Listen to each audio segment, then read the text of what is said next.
आता नाशिकमध्ये भाजप युवा मोर्चानं आंदोलन केलं। बहुराष्ट्रीय कंपनीतल्या लैंगिक अत्याचाराचं हे प्रकरण आहे आणि या संदर्भात आज एक मोठं आंदोलन छेडलं।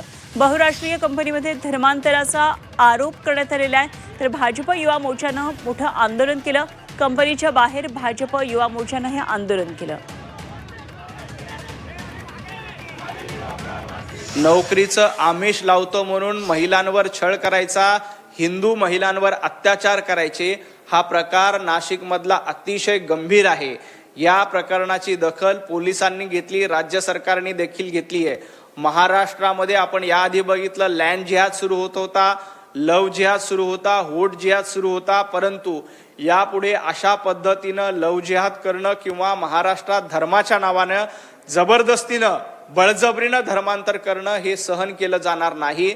नाशिकचं प्रकरण अतिशय गंभीर आहे। या प्रकरणामध्ये पोलिसांनी मोठ्या शिताफीनं संपूर्ण कारवाई केलेली आहे। यात जे कोणी दोषी असतील त्यांच्यावर तातडीनं कारवाई करावी अशी भारतीय जनता पार्टीची मागणी आहे।